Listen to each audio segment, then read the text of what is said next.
Honorable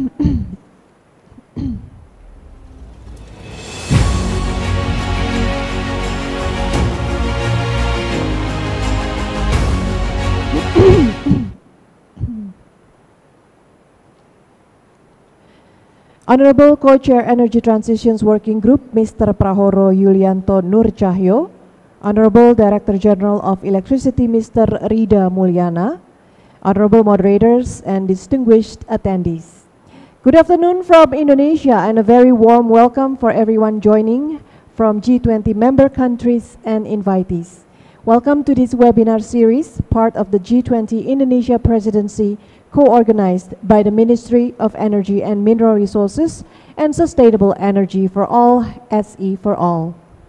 I am Frida Litwina, and it is an honor to stand before you as the MC for this event. And I hope we are all in good health and also in great spirit to learn and share insights of how universal energy access goals contribute to the ambitious global deal to accelerate energy transitions. We are confident that the results of this event will lay a strong foundation for further discussions by the G20 Energy Transitions Working Group and providing inputs to the formulation of G20 Ministerial Communique. And today we have a number of speakers and panelists who will share their knowledge on the subject. However, due to time constraints, we have to limit each speaker with the following time allotments. To begin, there will be opening by two speakers and a keynote address. And in this opening session, each speaker is given 5 minutes to deliver his or her remarks. Afterwards, we will move on to two discussion panels, each presenting 4 speakers who are each given 6 minutes to deliver his or her insight on a specific topic. Each discussion panel will also include a Q&A session led by the moderator. Questions and comments can be submitted via the chat feature located at the bottom of the screen. And we also, of course, expect your participation in the event survey announced in the chat box. For attendees from Indonesia, this workshop can be accessed in Indonesian and in English. And to listen to your preferred language, you can click on the interpretation button located at the bottom of your screen. And without further ado, let's begin by listening to the opening remarks by the co-chair of the ETWG G20 Indonesia Presidency, Dr. Prahoro Nurcahyo.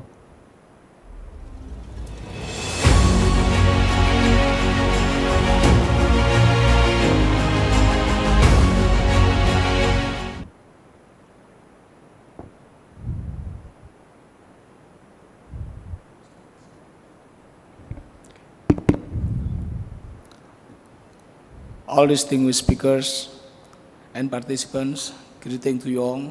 Good afternoon from Jakarta.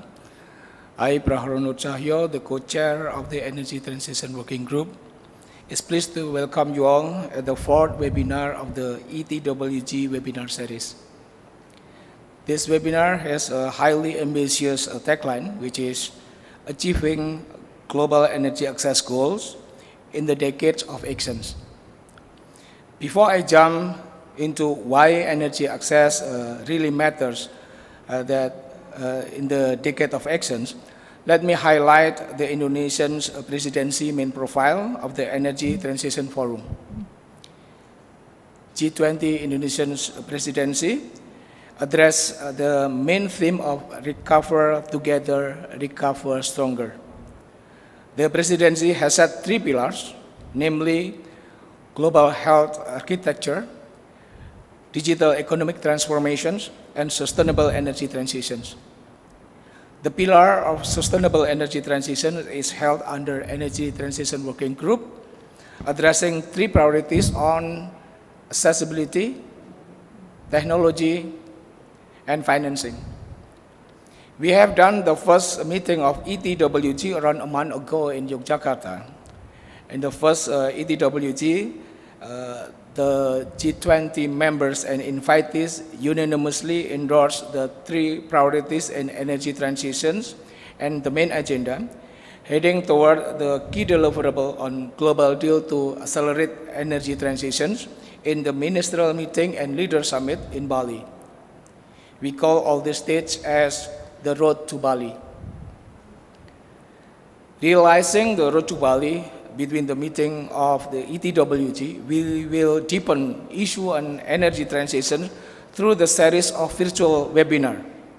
Today, the webinar number 4 on the urgencies of global energy access will continue the journey of energy transitions discussions throughout the presidency's year. To the Sustainable Energy for All, C for All, I would like to convey our presidency's highest appreciations and gratitude for taking the strategic role as co-organizer of this monumental webinar, marking the importance of the decade of actions to achieve Agenda 2030 Sustainable Development Goals, particularly SDG 7. Why global energy access matters in the decade of actions? In G20 forum, energy access become a continuous agenda addressed in every presidency. However, in this year, the importance of energy access has met the ambitious and critical global paths addressed by the end of last year in COP26 Glasgow. The international community has recognized the needs to ensure just transitions that promote sustainable development and eradication of poverty, the creation of decent works and quality jobs, including aligning financial flow to the low greenhouse gas emissions pathways committed in the Paris Agreement. In short words, the core of the pledge is leaving no one behind, and this core would be delivered by achieving global energy access while progressing for clean energy transitions. In the recent SDG 7 progress report, we can see that our international community is lagging behind on providing access to electricity and clean cooking. Just before the global pandemic began, the numbers of global populations without electricity access were around 760 million people, while the global populations without access to clean cooking were about 2.5 billion people. The status of those two key areas of energy access is seen as off track. If we combine those two key numbers, they constitute more than half of global populations, and they are spread mainly in developing countries in Africa and Asia. There are countries suffering the lack of energy access in both electricity and clean cooking. Some countries suffer only lack of electricity access, and some others only on clean cooking. As the global pandemic has dragged around 150 million people into poverty line, currently the global people without energy access on electricity and clean cooking must be more than the reported numbers. Moreover, these numbers on global energy access must be solved in line and actualizing the needs and substantially increase renewable energy and energy efficiency itself, which on the same report are assessed as merely slightly increased. The global rate on energy efficiency slightly increased from 1.3% in 2010 to 1.8% in 2019, while the portion of global consumption on renewable energy just marginally increased from 8.6% to 10.6%. For G20 forum, it is highly necessary to address the matters of global energy access in the decade of actions. G20 is the main forum for 20 global large economies which guide and influence the direction of the global future. G20 comprises 80% of global GDPs, 75% of global trade, 77% of global energy consumptions, and 81% of global emissions of energy. Achieving SDG 7 is in line with making the financial flows consistent to the pledge of the Paris Agreement, while eradicating poverty, including energy poverty, and improving life quality. And this will require highly massive investment. In accomplishing both global energy access and transition targets in SDG 7, the global community at least needs $1.4 trillion annual investment until 2030. This consists of $30 to $35 billion annual investment in electricity access and $5 to $7 billion annual investment in clean cooking access and technologies. G20 members, as the largest energy producers and consumers, will not encounter this one alone, but needs synergies with international organizations, international financial institutions, private sectors, and the whole stakeholders in multiple levels. These critical issues in global energy access will much hamper our global effort to recover together, recover stronger, as the Indonesian presidency has sounded. Unless we achieve global energy access targets, we will not see the further progress on enhanced global energy cooperation set within G20 Naples principle last year. Unless we achieve energy access targets, we will be unable to develop, modernize, digitalize, cost-effective, cleaner, and more sustainable energy systems and infrastructures, as well as unable to promote just and inclusive approach in clean energy transition. Without further ado, to see for all speakers from the global, regional, and national entities, all G20 members and invitees, delegates, the broader stakeholders, I wish you all have a successful webinar. Thank you. Thank you very much, Mr. Nurcahyo. And now we move on to one of the highlights of this event, the keynote speech presented by the Director General of Electricity, Ministry of Energy and Mineral Resources, Republic of Indonesia, Mr. Rida Mulyana.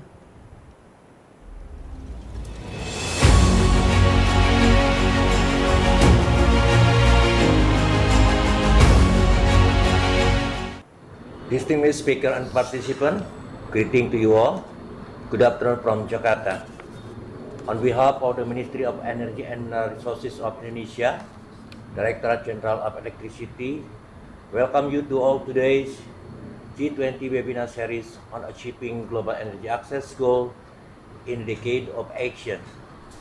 I am very pleased that we can gather virtually discussing on how to achieve universal energy access through our ambition on global deal to accelerate energy transition. As we all aware that the global average temperature is rising due to the climate change, this poses great challenge to the world, which need to address collectively by all nations. Energy system decarbonization at the supply and demand sides is one of the key measures in mitigating the climate change. Indonesia has ratified the Paris Agreement to reduce carbon emission and to limit the temperature rise globally to below 2 degrees, probably to 1.5 degrees Celsius compared to pre-industrial level. In our submitted national determined contribution, Indonesia aimed to reduce 29% of CO2 emission, or equivalent to 314 million tons by 2030, while with international support, we can reduce even further to 41%, or equivalent to 446 million tons CO2. That is from energy sector only.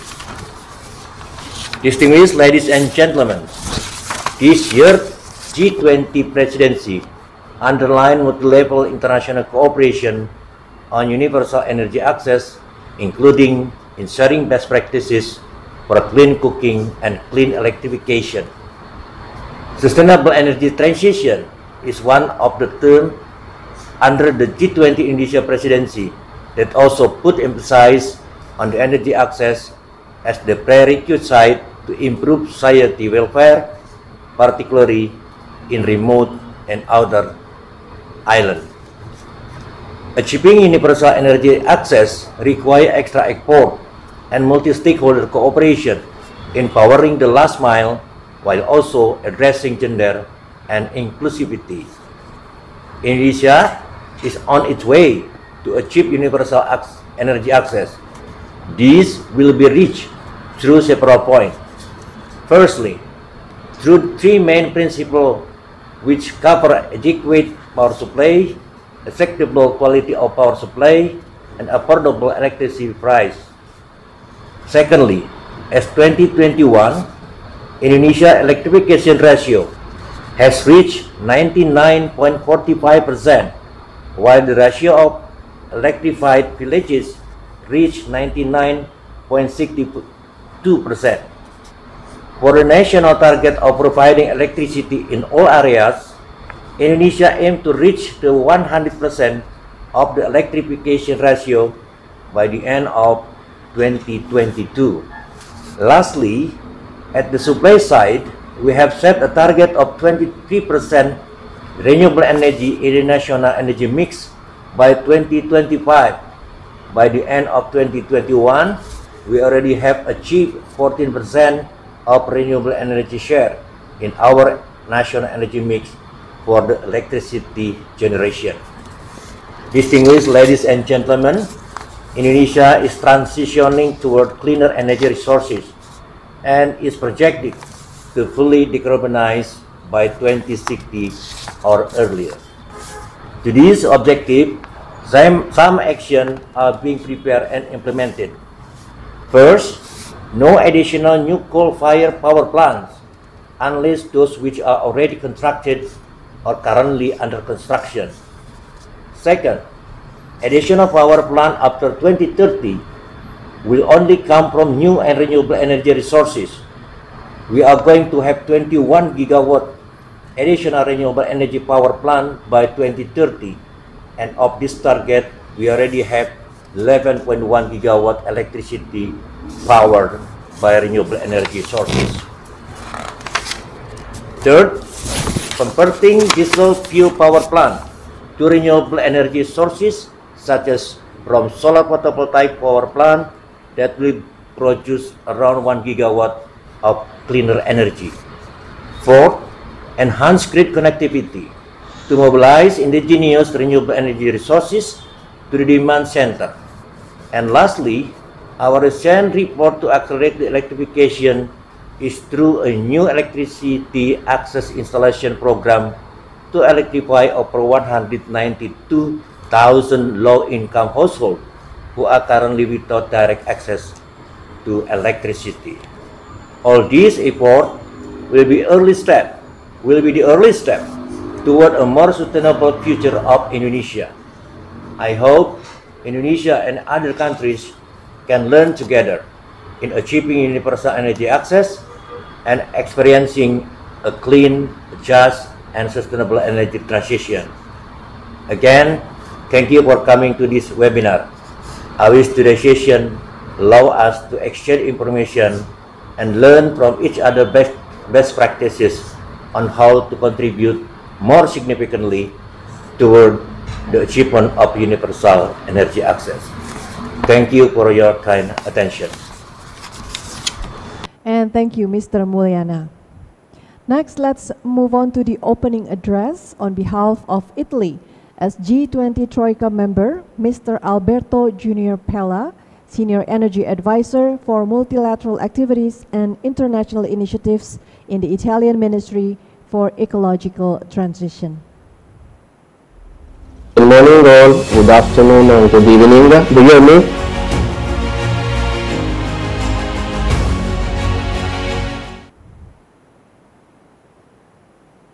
Okay, thank you.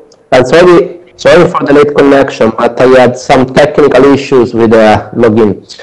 So, the G20 presidency, dear international participants, dear colleagues, Italy as G20 Troika member is glad to welcome all international participants for the G20 side event promoted by Indonesian presidency and C4All focusing on global energy access goals in the decade of action. I would like to thank G20 Indonesian presidency for the invitation and for having underlined that G20 2022 Energy Transition Working Group Lighthouse deliverable, the urgency to promote energy access at global level, embodying the spirit of leave no one behind, with the aim to secure the accessibility towards affordable, reliable, sustainable, and modern energy for all. The energy access topic represents also a key element of continuity with the past G20 presidency efforts and membership communiques on promoting energy access and eradicating energy poverty needs. Last year, under the Italian presidency, the G20 Energy Transition Working Group advanced in promoting energy access and eradicating energy poverty. With the strategic collaboration of C4All, we have elaborated the energy poverty eradication and universal energy access, addressing the intersection of Sustainable Development Goal number 7, development and resilience, annexed to the ministerial communique. We agreed on promoting the need of an appropriate definition of energy poverty, a minimum set of standards to measure it, an integrated policy solution at all levels of government, and a mechanism to ensure stability and continuity of action. So we believe that sustainable recovery with a global approach based on inclusivity, solidarity, and equality represents a key challenge to face the post-pandemic crisis, enhancing our competitiveness, the next generation needs, and reducing vulnerabilities. The COVID-19 pandemic and sectoral dynamics have also clearly highlighted the need for building greater energy resilience in our societies and economies in order to provide households, community services, and productive uses with affordable access to uninterrupted and quality energy services. Recent geopolitical events have also given rise to significant risk to the energy supply security and global access to energy, creating burden for households, in particular for households with low income, as well as businesses and industry, both in mature economies and in developing countries that are net energy importers. More than ever, it is strategic to work together, ensuring diversification of energy sources, supplies, routes, promoting distributed generation and innovative clean technologies in order to ensure affordable, sustainable, reliable energy access at global level. Clear differences exist in how a lack of energy access and energy poverty issues affects in different ways both developing countries and mature economies. In developing economies, energy poverty can affect entire neighborhoods or rural communities due to the clean cooking issues or the lack of infrastructure. In the developed economies are affected at different levels by energy poverty issues among at-risk households that are vulnerable to issues of affordability, quality of services, or quality of dwellings. We believe promoting clean energy access and addressing energy poverty is urgent, and we would like to act together in order to protect the poorest segment of our society while pursuing the increasingly ambitious goal of decarbonization and leaving no one behind. Italy acknowledged the importance of energy poverty eradication at global and regional level. For this reason, we have implemented several tools and measures to tackle energy poverty, promoting also the central contribution of clean technologies and the active role of citizens in the energy sector. With regard to the main measures implemented in Italy, the Italian Ministry of Ecological Transition has recently launched the National Observatory on Energy Poverty, and several measures are already in place, such as the Energy Income Initiatives. So, colleagues, let me thank again G20 Presidency and C4All for our involvement in this side event and all participants for the wide and the high-level participation. We look forward for a very productive discussion today. Thank you. Thank you very much, Mr. Alberto Junior Pella from Italy. Ladies and gentlemen, the opening remarks and keynote address presented earlier are all calling for efforts on achieving a global deal to accelerate energy transitions. The following panel discussions will try to lay some grounds for further meetings to achieve the global deal that makes energy transitions happen sooner than later. The first panel discussion will present 4 speakers who will be introduced by our moderator for the first panel, Mr. Glenn Pierce Oros. Mr. Pierce Oros is joining us from his base in Vienna, Austria, and is currently the Senior Director for International Relations and Special Projects at Sustainable Energy for All.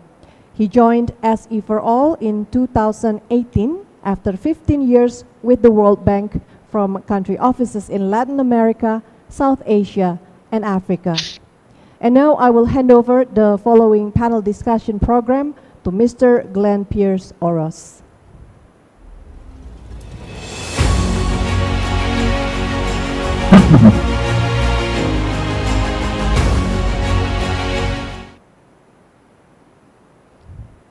Thank you very much. And I'd like to start by saying it's a privilege for Sustainable Energy for All to be collaborating with Indonesia during its G20 presidency year. We're very pleased that for many years the G20 has prioritized universal access to energy, and the Energy Transition Working Group has incorporated this in the Energy Ministers' communique over the past many years. This is with good reason, and we'll hear an update shortly on where things stand in terms of SDG 7, as well as how finances are flowing towards energy access, which is a very important pillar for solving this perennial challenge. But I would like to mention that several important trends have appeared since the beginning of the SDGs and SDG 7 in 2015. This is where we'd like to focus a more detailed discussion during this particular virtual event. There was a lot of discussion at the first Energy Transition Working Group meeting in Jogja last month, as Pa Prahoro mentioned at the beginning. And through this virtual event, we'd like to deepen many more elements of these new trends, and we'll get to them in the first part of the panel discussion, as well as in the second part of this panel discussion. Because we are really aiming to make sure that this virtual event can provide helpful details that the G20 members can consider as they move forward into their second Energy Transition Working Group meeting next month. I would like then to set up the first presentation that we'll hear momentarily, and I would like to mention that Gabriela Elizondo Azuela, who is the practice manager of the Energy Sector Management Assistance Program, SMAP, at the World Bank, will be providing us with a pre-recorded message on what is happening in terms of tracking SDG 7.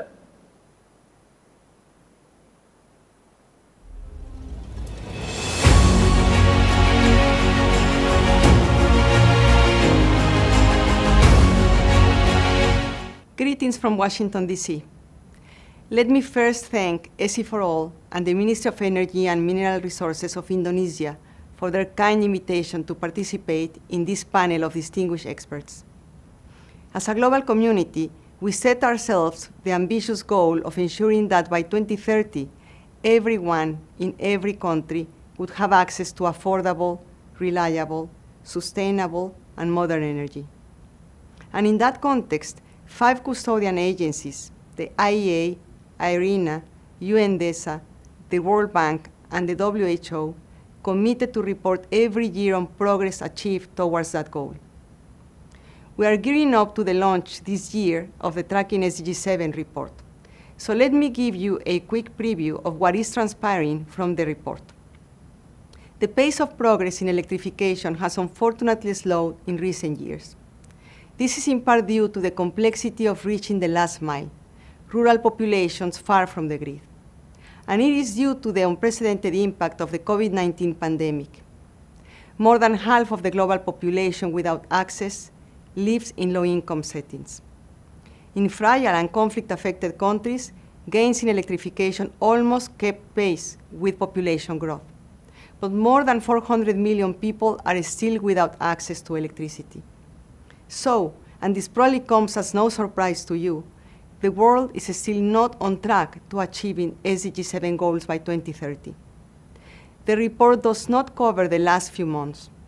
Unfortunately, we already know that the war in Ukraine is having devastating impacts on people and severe repercussions on energy markets, hitting the poor the hardest.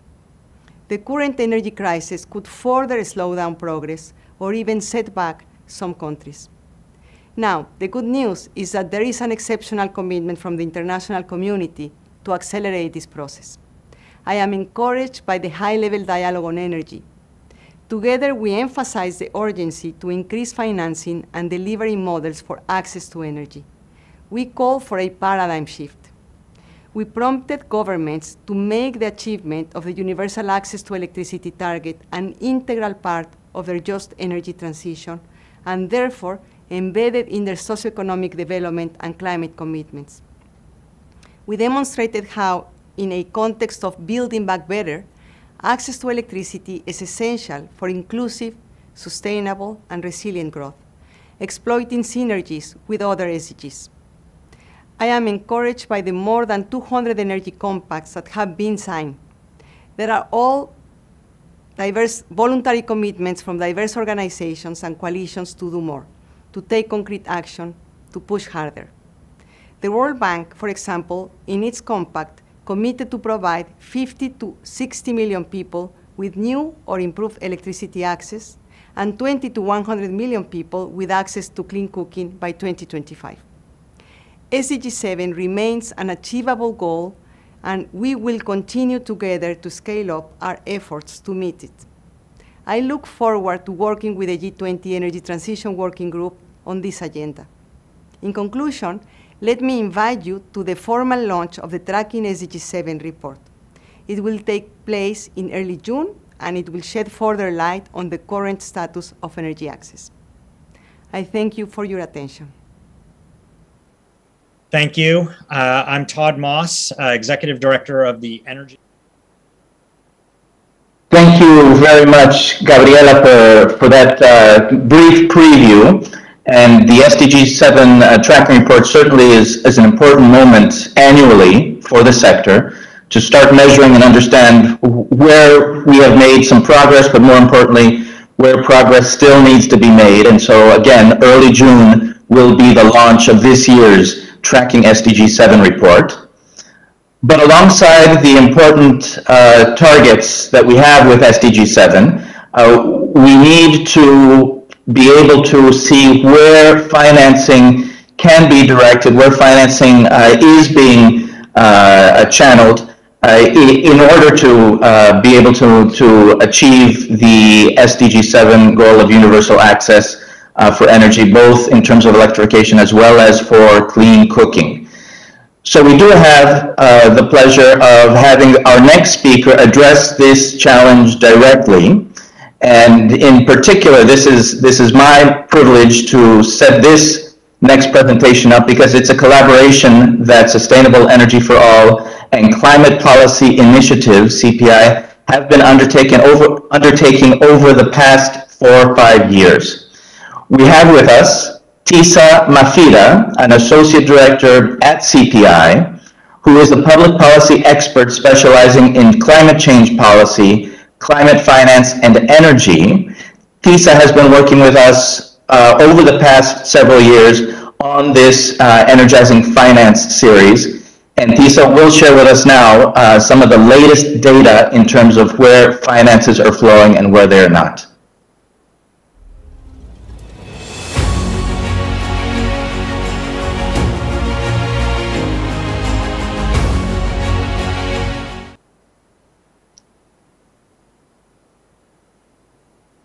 Hi, thank you, Glenn. Good morning, good afternoon, good evening, everyone. It's a pleasure to be here. It's afternoon here in Jakarta. Let me immediately jump to sharing my slides.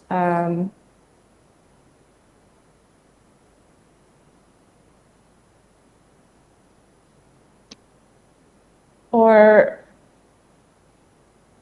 is that visible? Yes, please go ahead, Rita.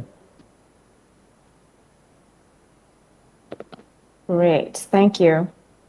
So yes, as Glenn mentioned, CPI together with SE for All have published a number of reports, a series called Energizing Finance, which provides a comprehensive analysis of tracked finance commitments flowing to the two key areas of energy access, which is electrification and clean cooking. So these are produced annually since 2017, and I'm excited to announce that we've also recently completed 2 deep dives into electrification finance in Indonesia and India. And I'll present just a few things from these studies, but encourage a review of the full report for further details. I'll start with the high-level findings so that we understand what the landscape of electrification finance looks like at the moment. Now, the reality is that the world is falling far short of the level of investment required to achieve energy access for all. The figure on the left shows finance for electricity in the high-impact countries. These are the 20 countries in Asia and Africa with the highest absolute gaps in access to electricity, so the countries that need the finance the most. But financing for these countries declined, actually, in 2019 quite substantially, from 43 billion now becoming 32 billion US dollars. And finance committed to residential electricity access fell to 13 billion. This is less than 1/3 of the estimated annual investment needed to attain universal electricity access by 2030. Of the more than 750 million without electricity access, over 75% are concentrated in sub-Saharan Africa.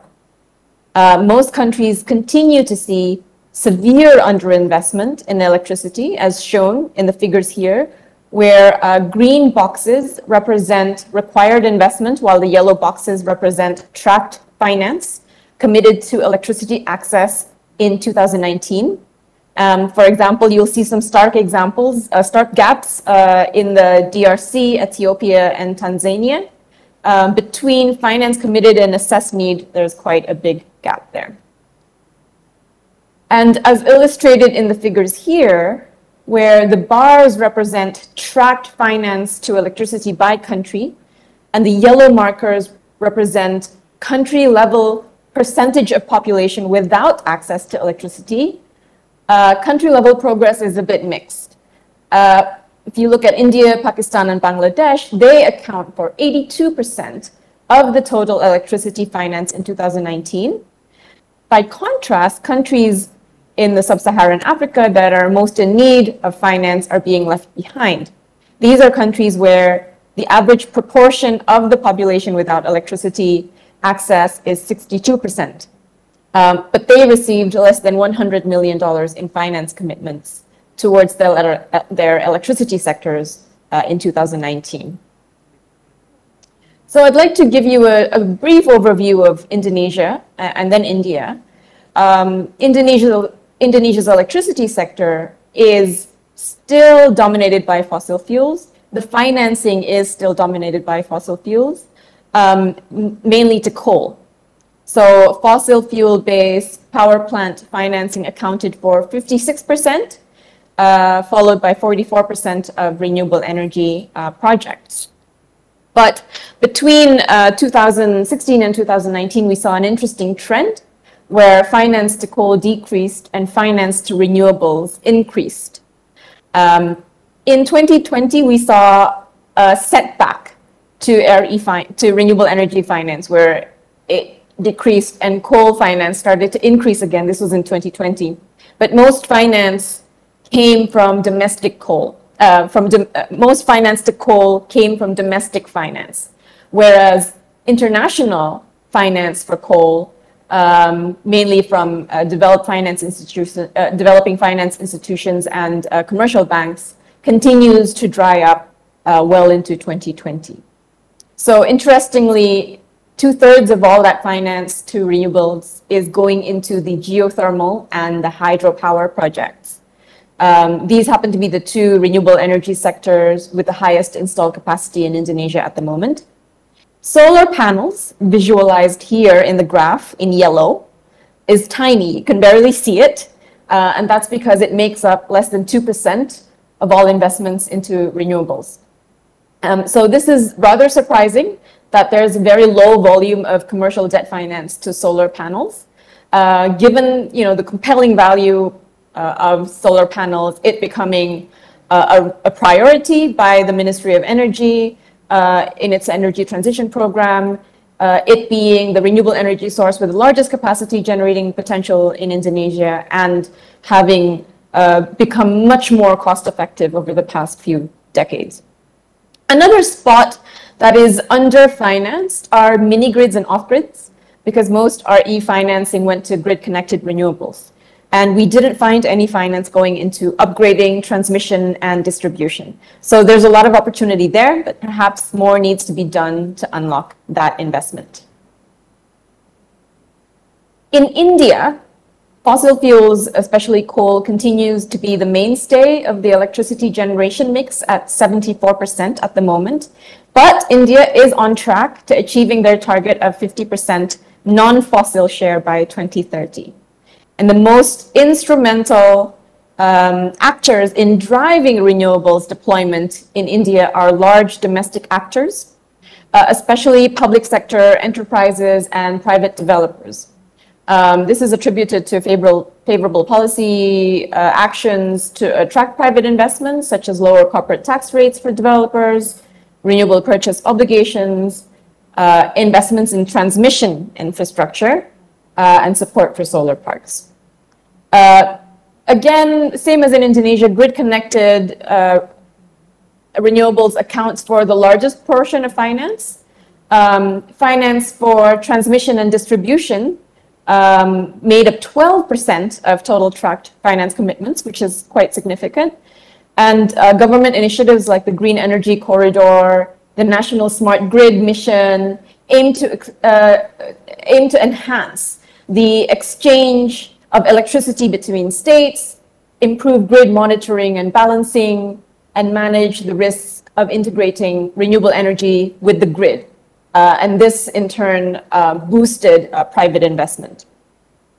To encourage even more financing, the Reserve Bank of India initially prescribed sector debt limits of 20 to 25% across infrastructure sectors, including power. They doubled that loan limit to renewable projects in 2020. So, India's growing energy demand presents significant investment and lending opportunities, and with significant enabling environments. So these trends show opportunities for investment. Obviously, some policy interventions are needed to de-risk some of these investments because of the large financing gap that needs to be filled and the persistent support for coal finance. But there are things that a commercial financier can do as well, which is that they could shift financing from fossil fuels to avoid stranded asset risk, and more, align with initiatives that accelerate a decommissioning of coal-fired power plants. They could explore, expand their renewable energy portfolio, with particular focus on these enabling infrastructure type of investments, such as smart grids, energy management systems, and transmission infrastructure, and allocate a certain portion of their investment portfolio towards low carbon technologies. And lastly, this is a homework for everyone, integrating climate risk into credit assessments, climate stress testing of their investment portfolio, having measurable and transparent decarbonization targets, which is as much an effort of the banking sector as it is an effort for finance regulators as well. And finally, report progress to regulators and investors, making it transparent and measurable. That's all I have, and happy to discuss further. Thank you. Thank you very much, Tisa, for that presentation and for those thoughts, because I think we start to see the outlines of what has changed since 2015. It's good to see geographically where financing is flowing and where it's not, but also these deep dives into specific countries and identifying how they are Paris aligned is certainly a needed analysis. And I'd just like to remind us that the Paris Agreement was also signed in 2015. And so this is one of the trends that I mentioned earlier, which we need to start adjusting for in terms of SDG 7. Energy transition and SDG 7 as a contributor to a global clean energy transition, as well as making sure that we keep looking beyond basic access. And so I'd like to come back to Tisa if we have time a bit later on, but I am conscious of time, and I'd like to get to the next presentation, which is focused on the second trend of making sure we look beyond basic access. And for that, we have a pre-recorded message from Todd Moss, who's the Executive Director of the Energy for Growth Hub, a nonprofit research group based in Washington, D.C. Dr. Moss also worked previously as a Deputy Assistant Secretary of State, as well as having worked at Georgetown University, London School of Economics, and the World Bank. Over to Todd Moss right now.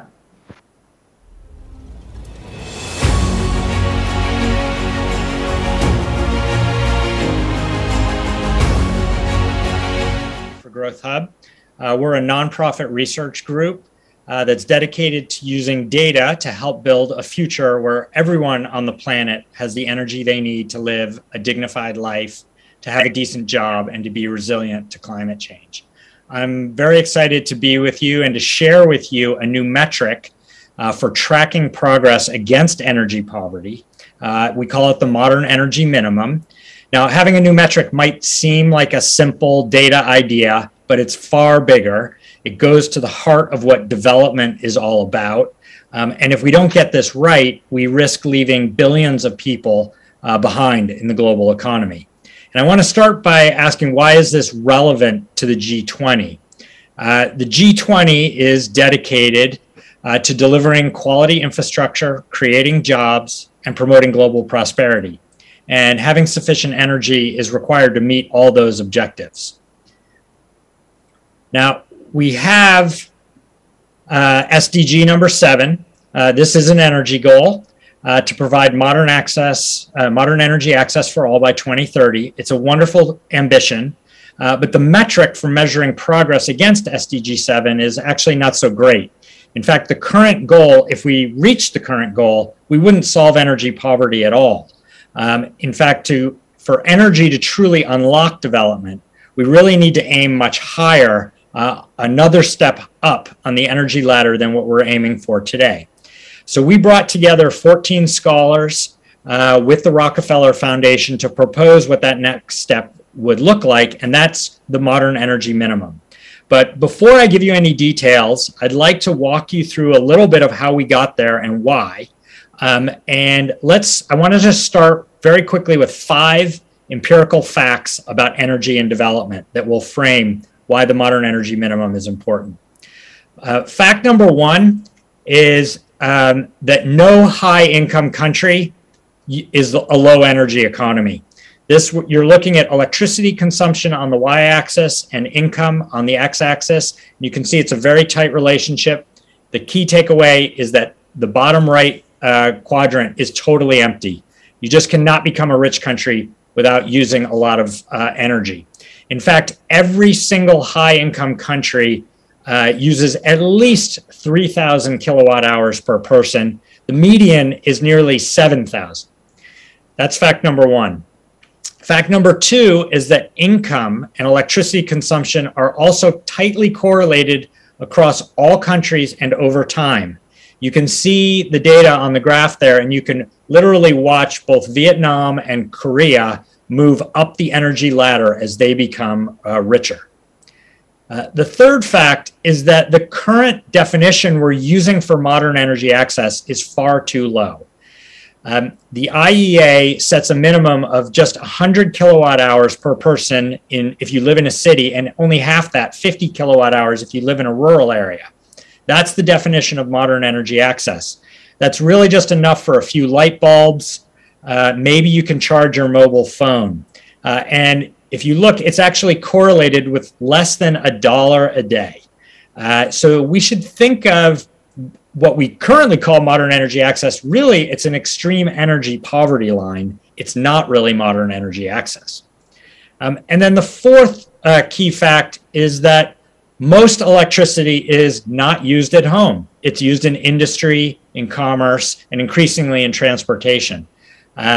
It's just, we think of electricity as homes. We often talk about electricity as the number of homes you can electrify, but most electricity is just not used at home. It's used in the wider economy. And the fifth fact is that energy used outside the home has a huge impact on income, on growth, on productivity, and especially on job creation. This is some World Bank survey data on the number of firms that identify electricity as a major constraint on their growth. So if you take these 5 facts about energy, electricity, and development, we came up with this idea of a modern energy minimum, which we're proposing be set at 1,000 kilowatt hours per person per year. Now, why is this better? First, it's higher. It actually, 1,000 kilowatt hours correlates with about $7 per day. It's not rich, but it's the beginning of getting on the lower rungs of the global middle class. It's also, the modern energy minimum is also better because it's wider. It covers not just electricity at home, but also electricity in the wider economy. And in the details that we're proposing it's looking at least 300 at home and at least 700 in the wider economy. And the modern energy minimum is also practical because the data exists today to track it. It's not all in the right place yet. It's not aggregated yet, but the data is there. And then let me say where the modern energy minimum is being used. We only launched it a few months ago, but it's already being used by the Global Energy Alliance for People and Planet. This is a $10 billion green energy fund that was just launched by the Rockefeller Foundation, IKEA Foundation, and Bezos Earth Fund. They're using the modern energy minimum as the primary eligibility criterion for accessing those funds. And let me end on saying why the G20 should care about this and what the G20 could do. There are at least 3 things that the G20 can do. One, ideally, it would be great if the G20 had a public endorsement that, yes, we're going to reach modern energy access in the old definition for everyone by 2030, but we should also strive to reach the modern energy minimum, get everyone to 1,000 kilowatt hours by a future date. This is the next rung on the energy ladder. The second thing is that the G20 could encourage or direct the World Bank and the International Energy Agency to aggregate that data and to start using the modern energy minimum in the same way we have an extreme energy poverty line, but we also track people not just at $1 a day, not just at $2 a day, but also at $5 a day. We could start tracking energy at these higher levels as well. And then finally, for those who are working in the G20 and will be involved in the next round of the Sustainable Development Goals, and there will be another round of SDGs, whatever replaces SDG 7 could have this, the modern energy minimum, as an additional indicator. This would all be much more consistent with the way that energy investments support economic growth, support poverty reduction, and help to build a more sustainable and climate resilient world that we all hope to see. Thank you. Greetings from Washington, D.C. Let me first thank you very much, Todd, for that explanation on the modern energy minimum. which is certainly an idea that's really starting to take hold. I certainly have been talking about it in different fora and different meetings that I've participated in.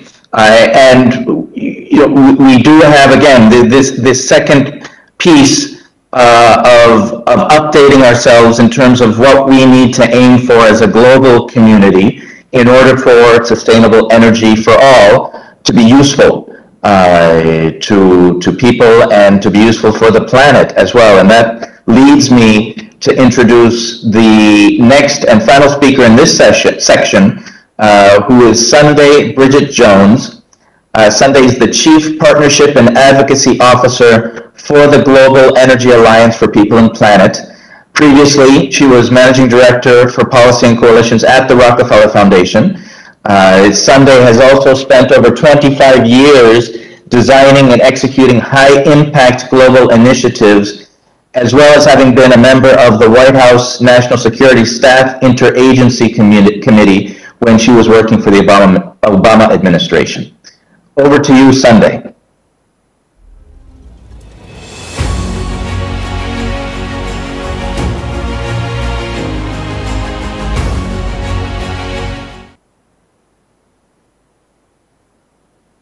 Thank you so much, Glenn. I really appreciate the opportunity to be here. Thank you, everyone, for joining us in a very good early morning from New York. It's an honor to be addressing the G20 Energy Transition Working Group, and I'm delighted to see so many colleagues and partners here today. The Global Energy Alliance for People and Planet shares the G20's mission to achieve a global deal to accelerate energy transitions, achieving universal access to clean energy by escalating clean technologies and intensifying energy transition financing. In fact, this is the very reason that the Rockefeller Foundation, the IKEA Foundation, and the Bezos Earth Fund have come together with our world-class consortium of anchor investment and delivery partners from the Asian Development Bank, the Africa Development Bank, World Bank, and of course, Sustainable Energy for All, and many others at COP26 to launch this initiative. Together, we are committed to aggregating private and public capital to equip developing countries with the financial and technical resources they need to build national programs and make their energy transitions visions a reality. And as we have heard from our colleague and partner Todd Moss at the Energy for Growth Hub, modern energy is a necessary input to economic activity everywhere, and its absence is a binding constraint on income and development. Energy drives, as we know, living standards, livelihoods, and the expansion of industry, commerce, and agriculture. Yet there is a vast inequity today in access to modern energy across the world's least developed countries, and for the most people in sub-Saharan Africa, as we've heard from our colleague Tisa. The average person uses barely enough electricity to power 2 light bulbs for 6 hours a day and charge a mobile phone. And this is one of the greatest divides between industrial and emerging economies, and it's unconscionable. This need and right to modern energy comes at the same time that humanity must confront the existential threat of climate change.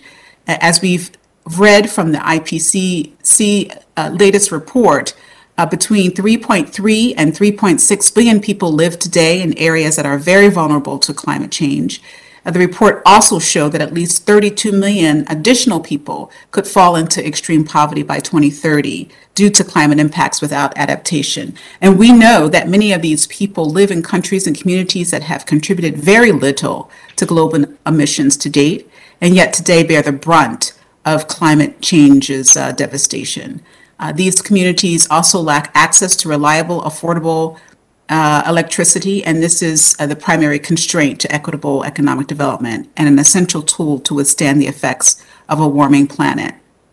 We've also seen that for too long the world has focused on financed climate solutions for big developed countries at the expense of developing economies that are home to half of the world's population, in effect leaving the governments of emerging economies needing to spend to survive climate change. Saddling these countries with the cost is not sustainable.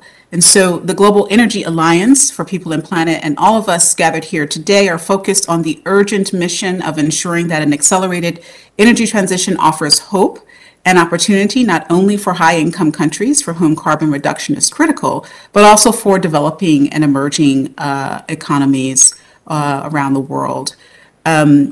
We have here just a summary, if you will, of what the Alliance is been focused on. We are quite excited to have this opportunity to really take advantage of the innovations in the energy space to be able to accelerate an inclusive transition for many around the world. The Global Energy Alliance is focusing principally on trying to drive metrics around carbon, access, and jobs. We want to avoid or avert over 4 billion tons of greenhouse gas emissions. Obviously, on access side, extending sustainable and reliable productive use energy to 1 billion people, particularly those who are underserved. And in terms of creating jobs, which we know is quite important in this context, enabling 150 million green jobs that generate inclusive economic growth. We're working very closely with many countries on their energy access and transition goals, including Indonesia, of course, India, the Democratic Republic of Congo, South Africa, Nigeria, and many more. And with our collective organizations, specializations, and expertise in the Alliance, we're focused on 3 particular projects. One is around fossil fuel transitions, decommissioning and repurposing large aging coal plants, and installed diesel HFO assets. A second area is grid-based renewables, deploying utility-scale generation, storage, distribution, and transmission in that particular area, and distributed renewable energy systems, which is actually where the Global Energy Alliance for People and Planet started through the investments and contributions of the Rockefeller Foundation over the past decade around scaling mini grids and rooftop solutions to off-grid and underserved communities. Across all of these projects, we want to ensure jobs are being created, that productive use of power is being enabled, and that projects are equitable, focusing on uplifting low-income communities and promoting gender equality in particular. And as a public-private platform to drive universal access and transition to energy, we will be working to connect billions in private sector financing with a pipeline of projects. And we're already working with partners, including many of you here today, to translate our COP26 commitments to action. And this includes working with promising large-scale financing structures that have the potential to mobilize private capital at scale. The Asian Development Bank's ETM is one example, just to give you a sense of what we have been in discussions about. This is a collective action platform, if we advance to the next slide, where you might be able to see a number of the very fantastic partners that we've been working with. I mean, we have been focused on radically collaborative approach to doing this work, working hand in hand with national governments and global partners, private and public, that would otherwise remain fragmented to enable country programs to flourish. And by playing this coordination role, the Alliance, we believe, will be well placed to help to drive the adoption and scale of data, technology, and financial innovation that accelerate energy transformations, and will use our voice to amplify global advocacy efforts that increase the pace of equitable energy transitions. An accelerated energy transition is in reach, and I really look forward to the continued collaboration and partnerships with the G20, advancing our shared mission to change energy for good. Thank you, Glenn.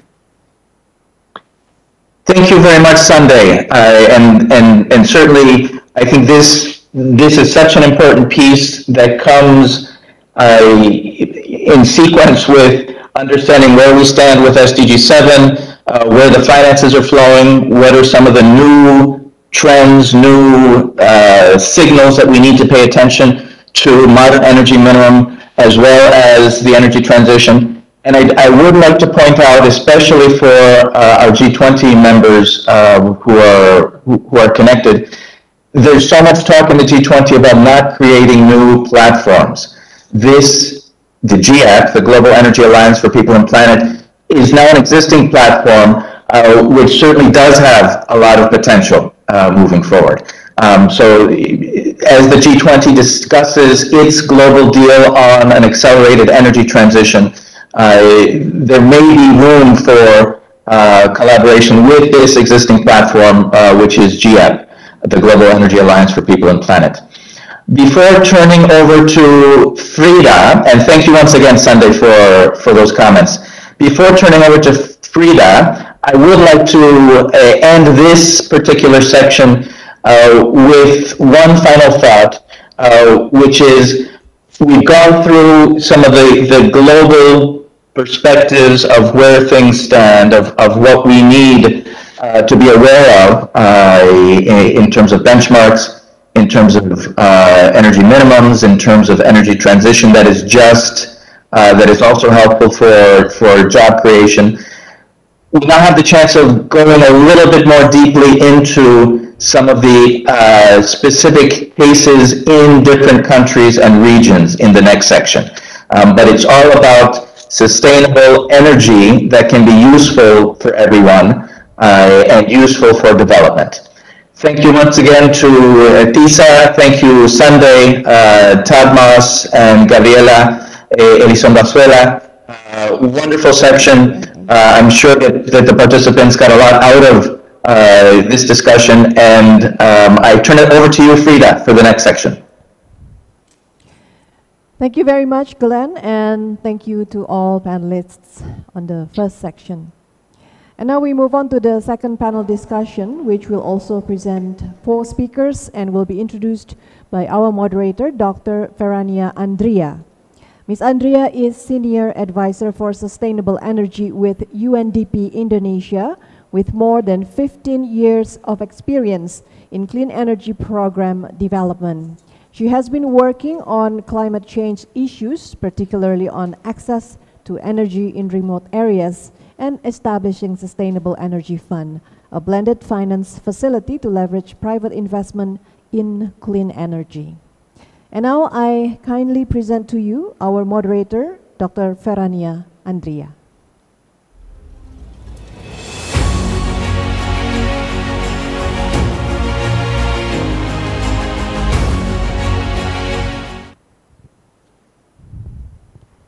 Good afternoon. Thank you, Mbak Frida. Good afternoon, ladies and gentlemen, Chair of the Energy Transition Working Group. I'm pleased, I'm Ferrania Andria from UNDP Indonesia. Glad to be your moderator for the second session. So following the first discussion, the previous one, for this session, I'd like to invite several distinguished speakers to share the lesson learned for expanding energy access for development.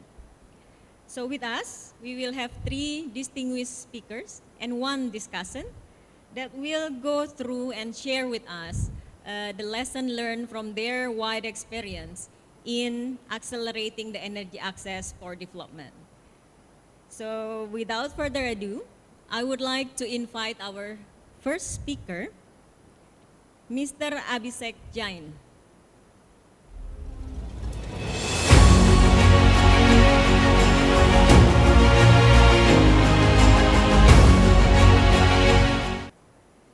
So Mr. Abhishek Jain is Fellow and Director of Powering Livelihoods Initiative at the Council on Energy, Environment and Water in India. Hello Abhishek, how are you? I think you are still muted.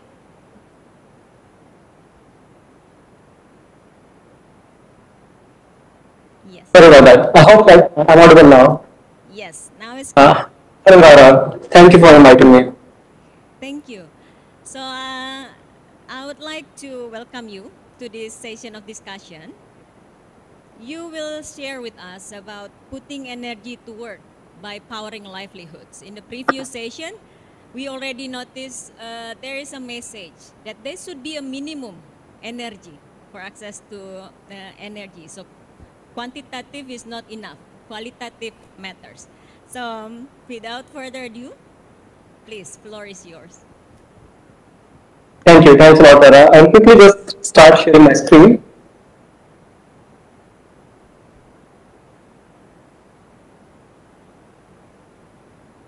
Great. Indeed, I think Todd Moss in the previous session really made my life easier by setting up that stage for why we need to look beyond the basic minimum that we currently currently prevails in the energy access definitions, so to say. I'm representing Council on Energy, Environment and Water here today. As we just listened in the last session, I mean, we have made some significant progress over the last decade in energy access, particularly electricity access across the globe. But there are still 770 million people across the globe who are deprived of electricity access. And unfortunately, during the pandemic, that number actually increased instead of decreasing, as we have seen in the last several years. We also know that it does cost quite a bit to enhance energy access. Especially, we are only relying on centralized grid-based solutions. So decentralized renewables play an equally important role in furthering electricity access. And what better than actually having a double leapfrog, so to say, where we are not only plugging the gap on electricity access, but also in the process enabling a clean energy transition in the developing countries. Now, as we look at electricity access, we certainly need to look beyond only household access. And electricity access is not truly available unless we are able to make it work for the livelihoods, for the jobs of our society. And what do I mean by that and why it is important?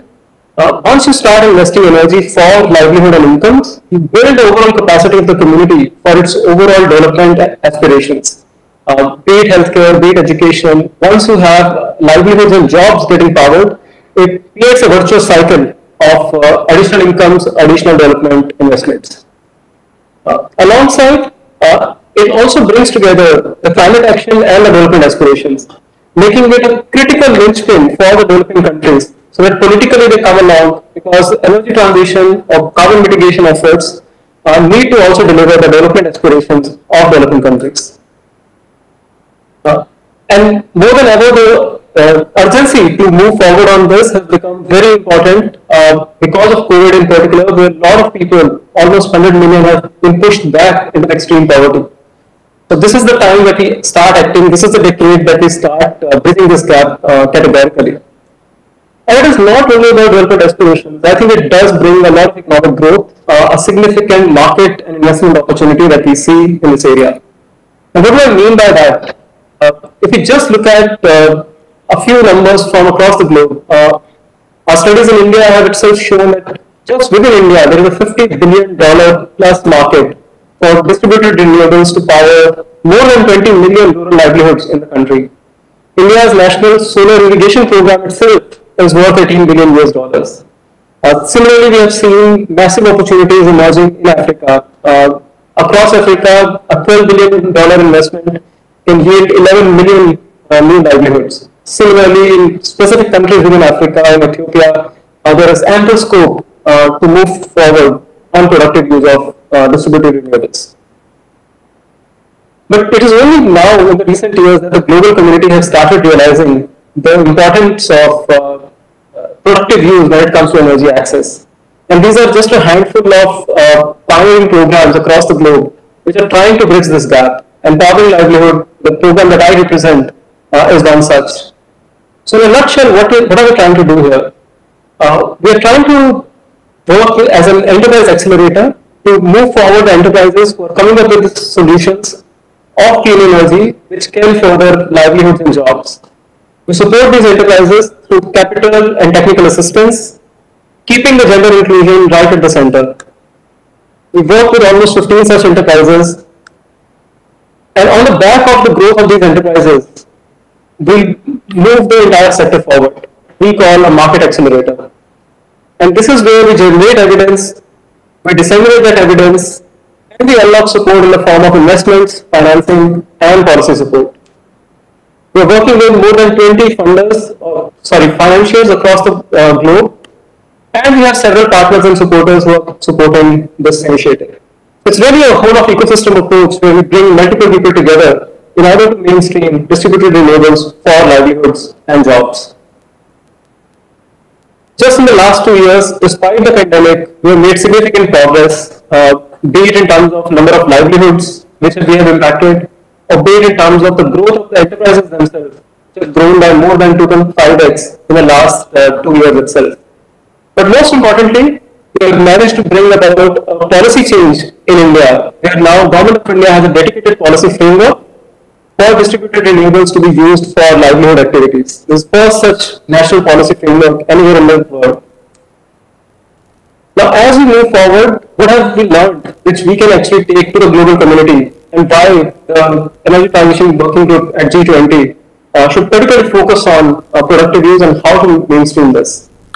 One thing is clear that the moment you talk about energy for livelihoods, energy for income generation, we need to move beyond the energy silo. We need to understand how the livelihoods, how the micro enterprises work, and provide that 360-degree support and bring the convergence with the livelihood programs, with the economic development programs, be it public or private. We need to make sure that financing and private capital becomes very critical, and how do we bring them to the table by bringing particular leverage of the public money, limited public money that can be used to garner more and more private capital. Financing becomes a key in order to enable adoption of these solutions. We have also realized that gender inclusion cannot be left as an afterthought. Gender inclusion makes a lot more business sense for these enterprises who are trying to mainstream such solutions, but it takes a while before they jump onto the bandwagon and start believing in this. So to end with, I just want to say that G20 and this particular working group on energy transition has a phenomenal opportunity at its hand. We need to really mainstream the powering livelihood story globally by using distributed renewables, clean energy to power incomes and growth across the developing world.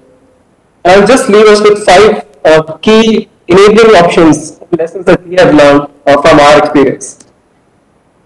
We need to really solve this problem in a way that we're focusing on the demand, we're keeping the end user right in the center of our problem solving framework, and not just thinking about deploying these solutions in a supply-driven fashion. We must make sure that we are catalyzing innovation right from the lab to the markets. And this would need patient capital. This would need capital in the form of what GAPP, just as we heard from in the previous session, is being put together. We need risk capital, we need patient capital in order to thrive these innovations. Third, we need to make sure that we are solving for value, not necessarily volume. In the energy access space, we have seen solar lanterns, solar home systems. These are fast-moving consumer durables, where you can achieve millions and millions of deployments in very short span. But here we are talking about generating real large livelihoods on the ground. And each such livelihood can generate immense value. So the approach to energy access needs to also evolve as we think about productive use becoming the central piece. As we move forward, we need to make sure that countries become an equal partner in furthering whatever we are trying to do with regard to energy access. It has to be equally demand driven by the national, by the regional governments, so that there is an equal partnership across multiple stakeholders.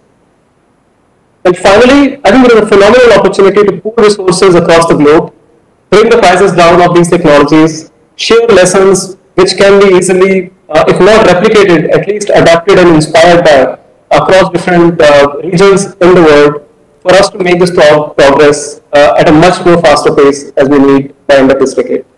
With that, let me thank you again for having me, as well as to the entire working group of energy transition for the patient listening. Thank you, Rara. Thank you, Abhishek, for sharing the lesson learned and experience that the Council on Energy, Environment and Water has experienced. So I think there's a call that you would like the Indonesia presidency take up further to the G20, powering livelihoods globally through clean energy. So go beyond just access, powering the livelihoods with the clean energy. So we will collect the questions through the chat room and also from the floor later. Thank you so much. I would like to invite our second distinguished speaker, Dr. Simon Batchelor.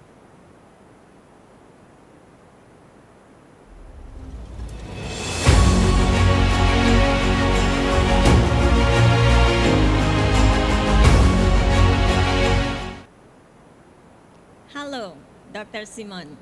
How are you? Thank you. Simon is... oh, sorry, I would like to introduce you briefly. Thank you. Simon is a research coordinator for the UK aid-funded Modern Energy Cooking Services program. With over 30 years of experience in development, he focused on renewable energy, new opportunities and strategies for tackling the enduring problem of clean cooking. So while we have been discussing about the electricity, the electrification, now we should not also forget that the SDG 7 talking about the clean cooking. And for that, I would like to invite Simon for sharing with us the experience. 10 minutes. You have the floor, please. Thank you very much. I hope the hosts are going to share the slides. Yes, fantastic. And in fact, thank you for that introduction, because we have been talking about electricity, but I hope what I will show in my presentation is the interlocking between electricity and clean cooking. Next slide, please. The global access goals have been broken down into modern energy access, which we tend to bracket as electrification, clean cooking, renewables, and energy efficiency. And what we have found, as we have looked at this, is that there's a slight mismatch between not just that we're off track on some of them, but there's also a disconnect between them. And so if we look at, say, that statistic, which varies between 670 million to 770 million who don't have access to electricity, and yet there is a figure 2.5 billion to 3.5 billion who don't have access to clean cooking. At a very headline level, that implies that there are at least 2 billion people out there who have access to electricity but are still not using it for clean cooking. And we have identified this, we call this the mutual neglect in the social political realm, the political economy. There's a mutual neglect between people discussing clean cooking and people discussing electrification. Next slide, please. One of the other features that, interfaces with this sort of thinking and analysis is urbanization. Many of the people that in this conference, we're talking about improving access, but actually many of the people that do have access are in urban cities. We've heard that earlier, and they're not necessarily using the available electricity to its maximum effect. One of the ways of using more electricity is indeed the productive use that we heard just now. We heard earlier that only 25% of electricity was residential. But there are possibilities to improve the use per household of electricity and interface it with this idea of clean cooking. So before I move on, I just wanted to say about deforestation. Deforestation is often thought of as rural remote access, but actually, as you can see on these graphs from Kenya, deforestation is very tightly linked to high population density, and therefore it is the surrounds of urban, peri-urban market towns that really get deforested the most, and the net biomass loss is terrible. So my go-to location is always Kampala. Kampala has 93% of households connected. The grid electricity is mainly renewable. It comes from a utility that is currently profitable, and currently they can generate twice as much as their peak demand, and by the time another dam comes online, it'll be 3 times that peak demand. And yet, 65% of households in Kampala are using charcoal for their cooking. So what is the possibility of them pivoting from charcoal to electricity? And indeed, the IPCC calls for the increasing efficiency improvements in electric cooking technologies could enable that mass shift. And that's where I come back to, we need to talk about access, renewable energy, and energy efficiency together. Next slide, please. We have shown that energy efficient appliances, particularly like the electric pressure cooker, which uses insulation and a tight connection between the pot and the heating element, actually cooks with nearly 1/5 of the energy of a hot plate, and is particularly suited to African meals. This is an example from our Uganda cookbook for a bean stew. The graph in the bottom left-hand corner is a little bit small, but you can see that the electric pressure cooker is the least cost down on the far left-hand side, and at current charcoal prices, and charcoal will only go up, the EPC can cook at about half the cost of charcoal. It can cook at about 1/8 of the cost of LPG. So there is an energy efficient, there's a new wave of energy efficient appliances in cooking that will enable us to use more electricity. Next slide, please. And so in some countries in Africa are really pioneering this. Again, Kenya is a country where it has surplus generating capacity and not enough demand. Again, we heard earlier in this session that you know, residential consumers don't consume much, and we haven't dwelt on how painful dirty cooking is. It is 4 million people have respiratory and cardiac problems based on household air pollution. And so a switch to a genuinely clean cooking not only helps the environment, it can help the health, etc. And so in Kenya, they're now doing demonstration centers showing what electric cooking can do. There is a local manufacturer, Burn, who is beginning to produce, including metered technologies. Next slide, please. I'm aware that I'm running out of time. So how can people finance these upfront options?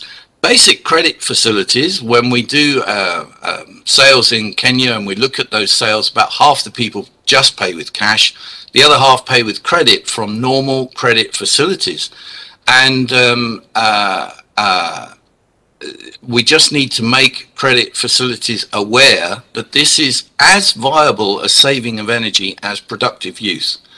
But there is also, proven in solar technology, is pay-as-you-go. And so we are beginning to see pay-as-you-go equipment where the person only pays a deposit and then can start using the appliances. And indeed, as we bring together this meshing of the clean cooking sector with the electricity sector, utility-led finance is possible. Utilities do collect the monthly bill for the use of the electricity. It is very easy for them to add a small component that pays for the upfront cost of an energy efficient cooking device. Next slide, please. And then there's the question of ongoing costs. Okay, so I've said that with energy efficient appliances, electric cooking is actually cheaper than charcoal, LPG, kerosene in most of the countries that we have studied. In fact, we did a study in Morocco, and the Moroccans didn't want to publish the results because the results were unbelievable. So they've asked us to do all the tests again just to make sure that the gains we're talking about are accurate. But all countries tend to have a lifeline tariff, but Uganda has gone one step further and created a cooking tariff, so that actually there's the lifeline tariff, then there's a period of normal payment for your electricity, and then if you start using more, like one of the earlier speakers saying, beyond the minimum modern energy use, then you actually get a cooking tariff which is half the cost of the normal tariff. That was only introduced in January this year, and we shall see how that strategy plays out. Carbon finance. One of the difficulties of carbon finance has always been the verification with clean cook stoves. You have to, it's quite expensive to check that the improved cook stove that you are giving carbon finance to is actually being used. With electricity, there are metered supplies. You can actually access those meter readings remotely. And we have a new methodology with gold standard for using carbon finance for electric cooking.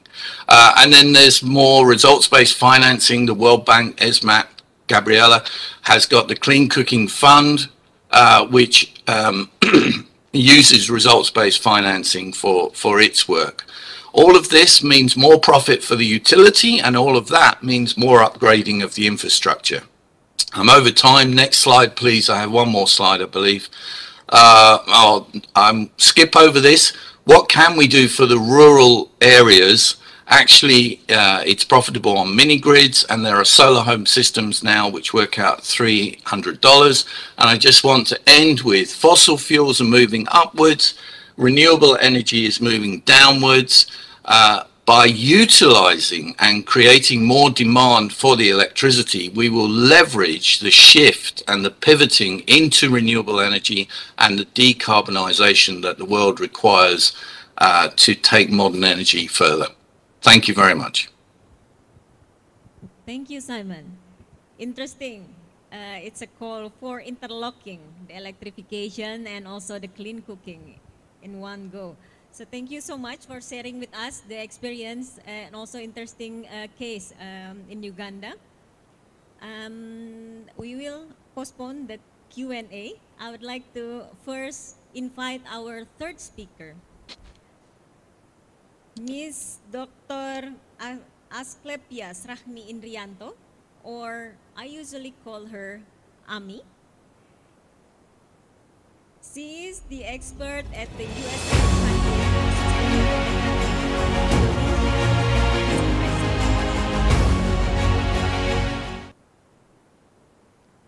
Halo, good afternoon. Selamat sore, Mbak Ami. Hai Mbak Rara, selamat sore. Glad to have you here. So, I learned that you would like to share with us the experience and the work that the USAID SINAR project has been working with the Ministry of Energy on how to reach out the last mile electrification. So without further ado, floor is yours, Bami. Thank you. Good afternoon, ladies and gentlemen. And I would like to express my high appreciation. Thank you very much for inviting me here in this prestigious event. Yes, I would like to highlight, next please. Yes, first of all is the progress of electricity access in Indonesia in the past 4 years. And the second one is the importance of digitalization to accelerate universal access. And in that work, I would like to highlight what the initiative that Ministry of Energy and USAID SINAR in providing quality data and also platform to monitor the implementation of the rural electrification program. Next, please. Next, please. Yes, this slide shows the additions of villages that have electricity supply by PLN and also with the solar home system. In the past 4 years, there are increasing number of electricity in the villages by PLN is about around 2,600 villages. And also, next please. Next slide, please.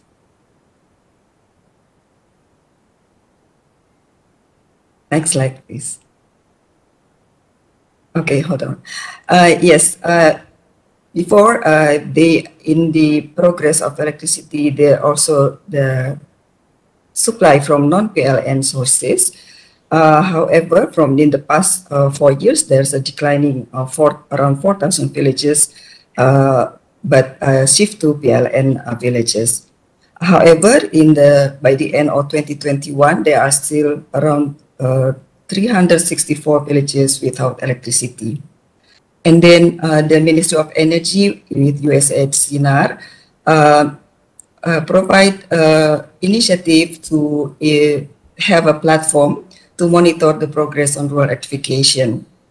The DG of Electricity named it Melissa, which is monitoring evaluation of listrik desa or rural electrification. And the platform provide the geospatial approach and also several layers of data, because there are several institutions having rural electrification data and household without access. Next, please. And the platform, we combine it with a Casabella mobile application. Casabella is a family without access in the villages. And that mobile application improve data with on-site verification. And with the simplicity of use, we expect that more participation from the local individuals and government officials can contribute to improvement of data quality. Next, please. Yes, and we are actually, these are still under development. We are conducting a pilot testing a few months back in 2 villages in Banten province. The villages are located very close to Jakarta. So even though in Java, we know that electricity ratio has been very high, but we still can see that some villages are still lacking of electricity service. So these 2 villages are located around 126 kilometers from Jakarta, but they have difficulties in accessing electricity service. Next, please. Yes, this is just the mobile application, how they work in the field. We add more data and geospatial tagging, and also with the pictures, so that officials in the ministry and other institutions can have better information about the potential customers without electricity. Next, please. So the result, we've identified there are some, from the list that provided by the ministry, there are families without electricity confirming the data, but some of them already have meters, but also there are few new data that are not previously identified in the list, in the initial list. And another interesting finding is that in these 2 villages, they are impacted by a national strategic project, which is a new dam named Karian Dam. Although the planning has been since way back in 1980s, the construction started in 2015, and it is just newly finished, but it will take about 1 year to fill in the dam with the water. So some households have been relocated, but since in the new location, they are still very limited infrastructure, including electricity infrastructure, are not available. So some of the families are still back and forth to their old houses. Next, please. These are the location that are affected by the project. And from the 2 villages, we identify at least 1,600 households that will be relocated. And that means in addition to the initial list of households without electricity, that actually there are more households that should be on the list. Next, please. So this is just example of the 3 relocation sites, the new sites. In the first site, there are 25 new potential customers. In second site, there are 15 potential customers. Next, please.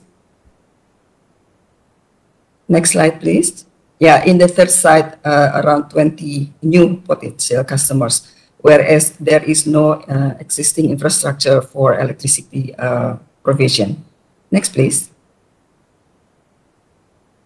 Yes, during the survey, we identified that some of the families have a complete data, so it should be no problem for providing electricity access to them. However, some of the family do not have access, but at least their locations are very clear because during the survey, the location are tagged geospatially. Next, please. So we can see that even in Java, with very high percentage of electricity access, we see that the last mile challenge for electrification is very dynamic.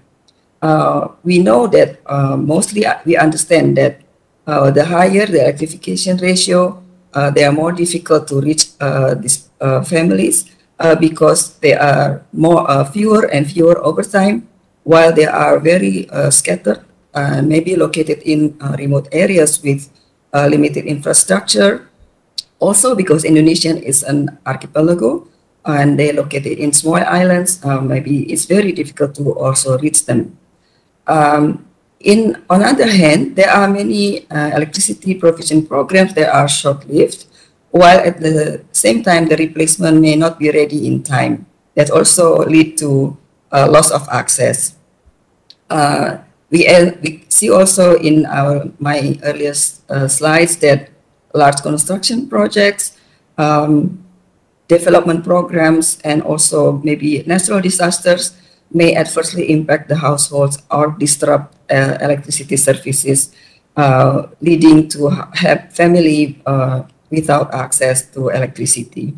So with this initiative, providing digitalization of data and also providing a platform can help the government of Indonesia initiative to accelerate electricity access by improving the data types, the quality, and provide also new data and information as a feedback to the government, as well as facilitating easier production of spatial and visual data presentation, and that all of the above help the analysis to be more precise and can improve planning, as well as monitoring, evaluation, and reporting of the implementation of the electricity program. So with that, I would like to end my presentation. Thank you very much for the opportunity. Thank you, Mbak Ami. Interesting intervention on the importance of the data and use of the digital technology to ensure that no one left behind in this effort of the energy access for everyone. So thank you for sharing with us, Mbak Ami. We have been listening to three distinguished speakers offering interesting interventions and also opening the discussion on going beyond the quantity, go towards quality of the energy access, interlocking with the clean cooking, livelihoods, and the importance of the data for ensuring that actually no one left behind. And before we go to the discussion, I would like to invite our discussants, which you would like to hear from her, the review and also the reflections of the three previous speakers. I would like to invite Dr. Parimita Mohanty. She is a Program Management Officer for Renewable Energy at the UN Environment Program Office for Asia and Pacific. Hi, Dr. Andrea. Hello, Ms. Parimita. How are you? I'm fine, thank you. How are you? Thank you, thank you. So we have been listening to the three excellent speakers before, and I would like to invite your reflections. Maybe I would like also to touch base on the gender aspect, how actually the gender aspects can be mainstream or strengthened in these all interventions proposals, and that I'm sure, as we believe, that the gender equality will enhance the impact of the intervention. So, floor is yours. Thank you. Before going into the discussions, it's my privilege to be here in this prestigious forum, and for which I would also thank you, Sustainable Energy for All and G20 Indonesia Presidency for this.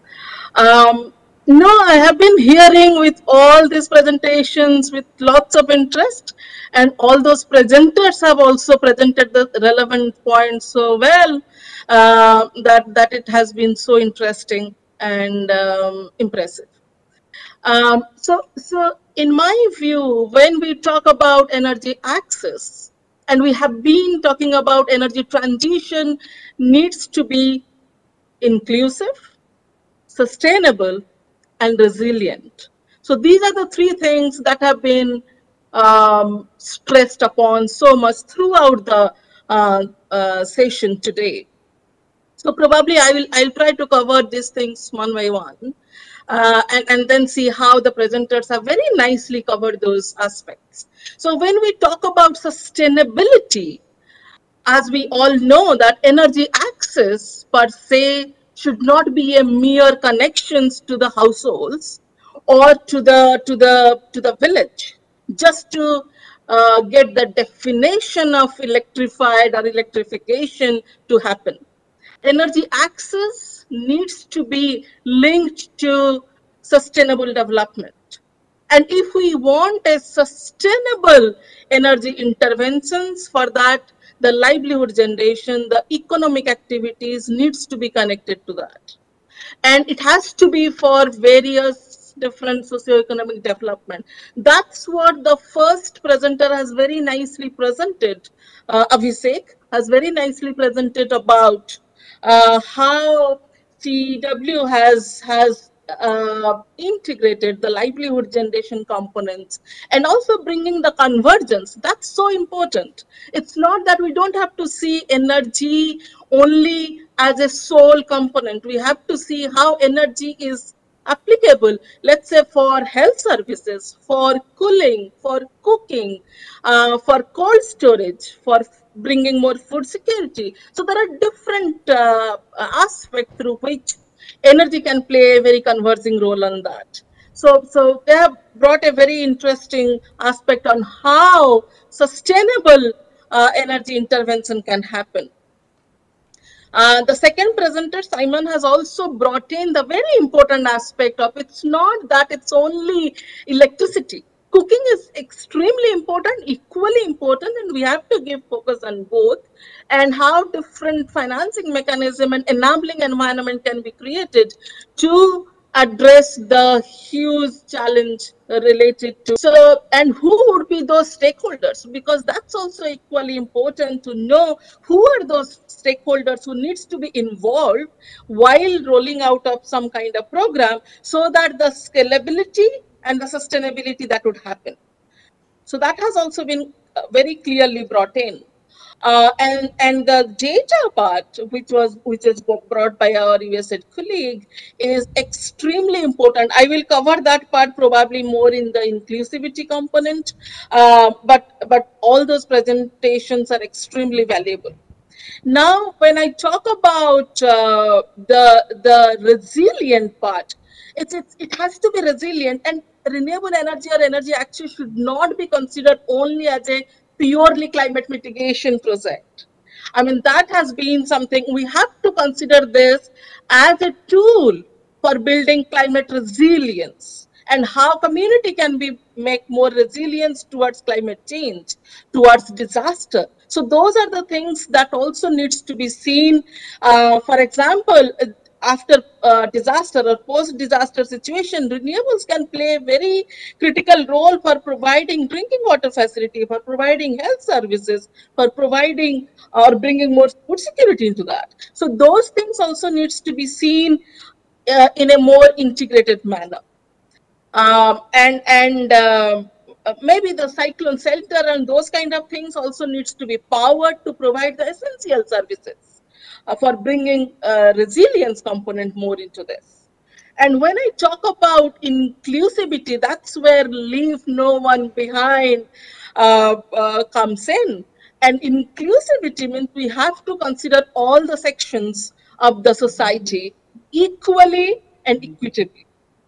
So that's where the gender component also comes very clearly. We have to have gender equality in energy transitioning interventions. And of course, it should not only be for gender equal, it has to be bring all those different marginalized communities, climate induced migrants, refugees, and all those different sections of the society into the mainstream of energy transitioning, and also be equally benefited the transition that's going to happen in terms of job creations, in terms of getting all those income generation facilities. So it has to be in that manner.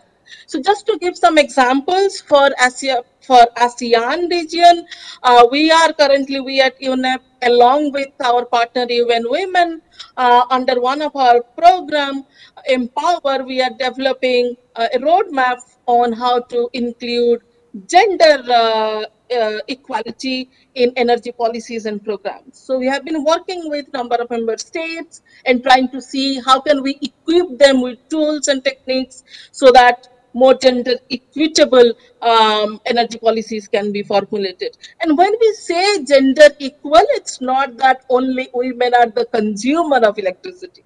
They should also be the prosumer of electricity.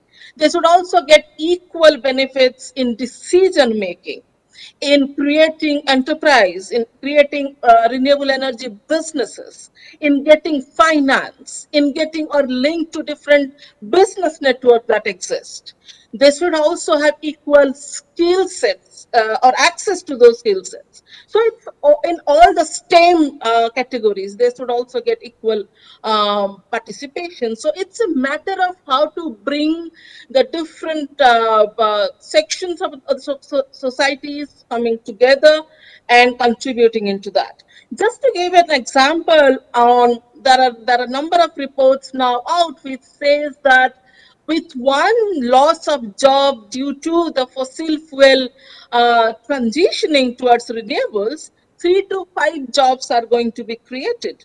So the jobs also needs to be created in a more equitable manner. And those jobs also should be created in a more sustainable manner so that the maximum benefits can be achieved equally. So those are few of the things that we need to take care of, but few of them maybe I'm just conscious of time, but just maybe few last key messages that I would like to give here is while large-scale renewables has its own focus and it's very relevant, distributed renewable energy plays a very critical role in this region specifically. So we have to have access to technologies, access to finance, access to skill sets in place and creating all those enabling environments to promote distributed renewables in the region. We also need to have all those resilient inclusivity and sustainability component integrated into all the programs and policies in order to give equal benefits to everyone so that in actual terms, no one will leave behind. So with this, I will stop here and I would be looking forward for more interactions in future or maybe in subsequent question answer sessions. Thank you. Thank you, Parimita, for the reflections and the key messages nicely delivered to see that actually the interventions proposed by our 3 distinguished speakers are highly relevant. So before I hand it over back to Frida, there's one note that I take from the discussion. First, there's a global call to be taken into consideration by the Indonesia presidency to expand the terms and definition of the energy access beyond electrification. The energy access should be aimed for the sustainable development that brings us to be resilient. And that include how the electricity will be used, interlock with the clean cooking, along with the energy access effort, and also the importance of the data to ensure that no one left behind, and the effort for the energy access is actually monitored well and can be progressing. And at the bottom line, the whole process should be inclusive, so then everyone can benefit equally. Thank you very much. I hand it over to Frida. Thank you, all distinguished speakers and discussants. Thank you very much, Ms. Andrea, and thank you all panelists. And to sum up the discussions by all participants in the previous panels, now I would like to invite Mr. Glenn Pierce Oros to please once again take over the virtual stage and present a closing summary. In the meantime, we kindly request your participation to fill out event survey announced in the chat box. Thank you very much, Frida. And I want to just start by saying I've been extremely honored to share this virtual platform with so many distinguished speakers and an extremely high level of discussion and ideas in a very compact time frame. I think that this has given all of us many different perspectives, valuable perspectives, in looking forward as we contemplate what's needed through 2030, SDG goals, Agenda 2030, as well as through 2050, Paris Agreement objectives and beyond. I'd like to perhaps focus our attention on three big takeaways that I see coming out of this discussion. One has to do with energy for development, one has to do with energy transition, and one has to do with financing needs. Now, the energy for development, I think, was made very clear throughout the different presentations and throughout the different discussions. We need to start thinking about how do we get to energy for productive use. How do we start to move beyond the silo of just energy connections, which is what Abhishek was reminding us. And certainly a very powerful idea for doing this is the modern energy minimum. And so I would like to underline the proposal that was put on the table by Todd Moss, which is, could the G20 consider endorsing the modern energy minimum as a standard as we pursue the achievement of SDG 7. In terms of energy for development, we're also seeing, I think, a very effective way of framing the clean cooking challenge, which was shared by our colleague Simon, in terms of looking at how many people already have access to electrification but are still using cooking technologies that are not clean.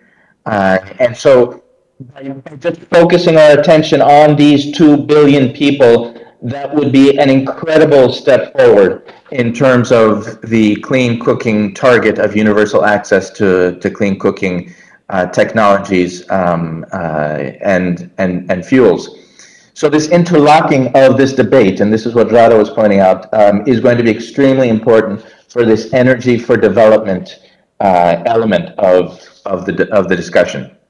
The second point on energy transition, we here referred to again throughout the virtual event in terms of how can we position or help position ourselves to double leapfrog in terms of energy access, but also in terms of a pivot or a decided shift to renewable energy sources.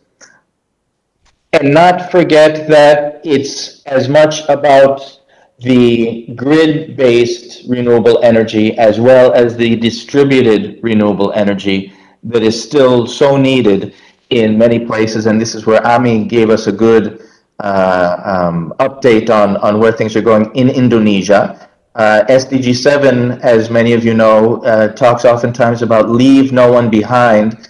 I would, in support of the presentation that Ami made, I would also say leave no island behind. And this could be a powerful message for this energy transition to truly be global, inclusive, and equitable. And finally, the third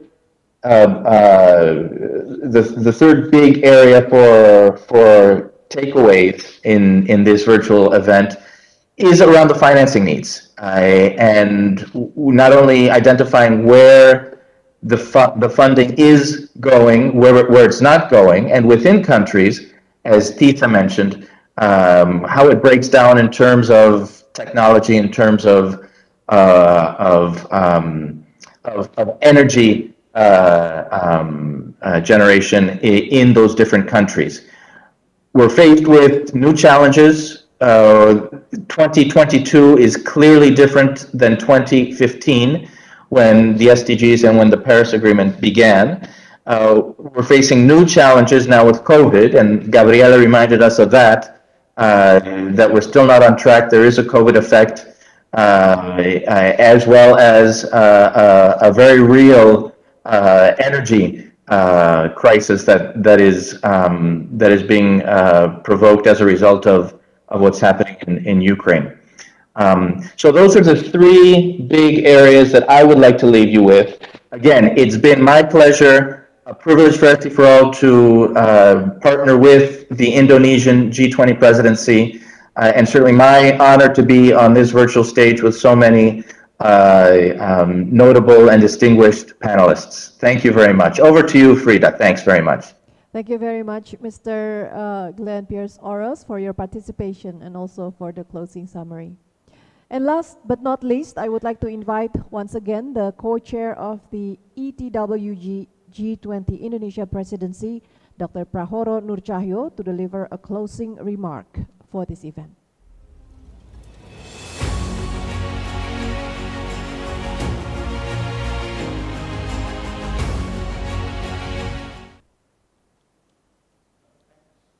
And for the fruitful takeaways, I think what you mentioned today about leaving no one behind, as you mentioned also, leaving no island behind. So this is a very good one. Okay. All distinguished speakers and participants, it is my pleasure to conclude this insightful and inspiring webinar. In today's webinar, we have been observing at least two main sessions, which are the status of global energy access in the beginning of decade of actions, and lesson learned of expanding energy access for sustainable development. Regarding the status of global energy access in the decade of actions, we may note several essentials. The first one, our global community is lagging behind in providing access to electricity and clean cooking. Just before the global pandemic began in 2019, the numbers of global population without electricity access were around 760 million people, while the global population without access to clean cooking were about 2.5 billion people. Therefore, the status of both energy access on electricity and clean cooking is seen as off track. Second, if we combine those two key numbers of energy access, they constitute more than half of global populations. Developing countries in Africa and Asia are home to people without energy access. At least 14 countries suffer both electricity and clean cooking supply, while other countries are lacking one of the two key energy fundamentals. To eradicate these havocs, we need massive investment for sustainable energy access. We need around 30 to 35 billion US dollar annual investment in electricity access. We also need around 5 to 7 billion US dollar annual investment in clean cooking access. If we combine this provision for sustainable energy accesses with energy transitions, we would need at least $1.4 trillion annual investment until 2030. Regarding the lesson learned for expanding energy access for sustainable development, let me address several key points that have come to our attention in order to witness this change. The first one, we have to understand that countries, including emerging economies and developing countries, have diverse landscape of energy issues and systems. Programs on enhancing and expanding energy access must be adjusted with circumstances, challenges, and capacities to their designated area. This diversity should be translated into policies, programs, and actions which are effective and appropriate, as well as sharing experience of best practices. This affirmative measure could be done through innovative business models and financing instruments. Additionally, it is of equal importance to recognize the diverse and vast variety of energy resources, options, and technologies that should also be accommodated by endorsing innovative technologies to provide sustainable energy access to adapt to the local circumstances. These technological innovations have to be supported by a better business environment and climate to create more opportunities, engage relevant stakeholders, and harness the advantage of the public-private partnership. The second one, the quest to achieve global energy access will become the integral part of ensuring just and equitable energy transitions.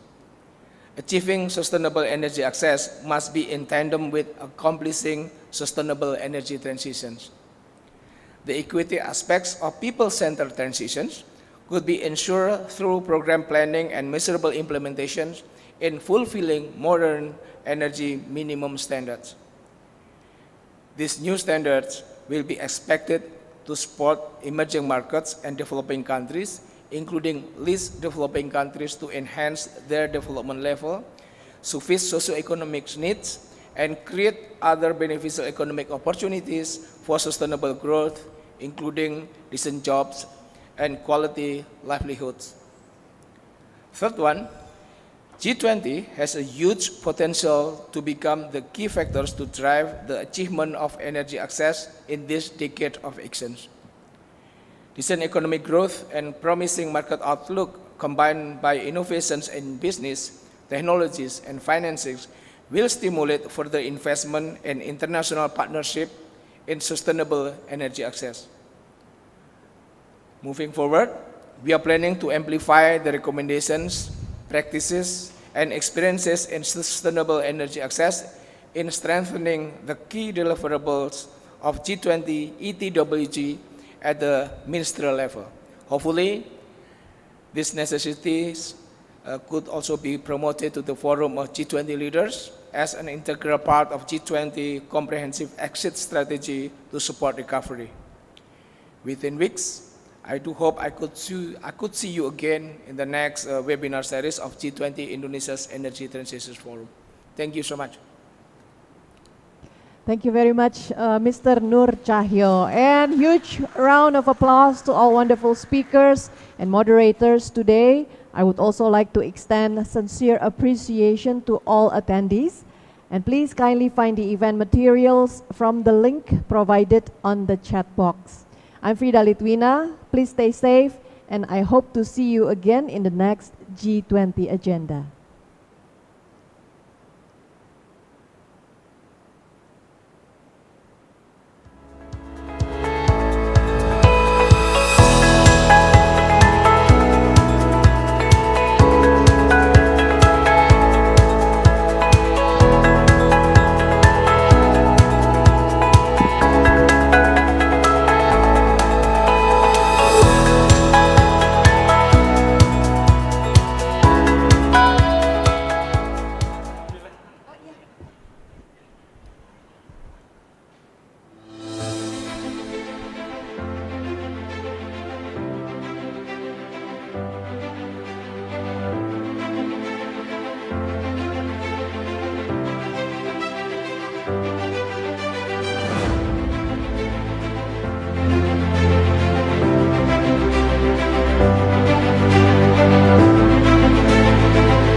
kesiapan subsektor ketenagalistrikan terhadap uji coba pasar karbon sektor energi oleh Bapak Rida Mulyana selaku Direktur Jenderal Ketenagalistrikan Kementerian ESDM.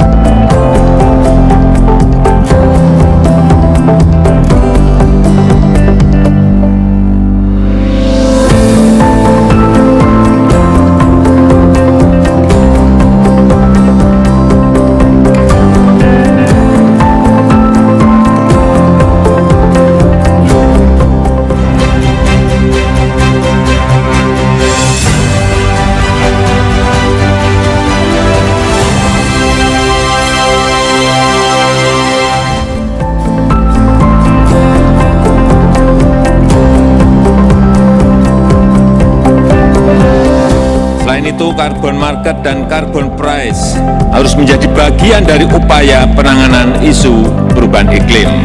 Indonesia akan dapat berkontribusi lebih cepat bagi net zero emission dunia.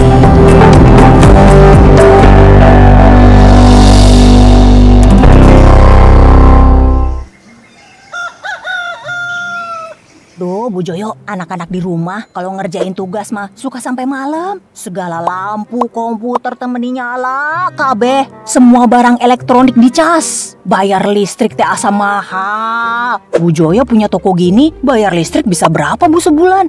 Oh, saya kebetulan pasang PLTS atap. Lumayan Bu, bisa mengurangi biaya listrik sampai 30%.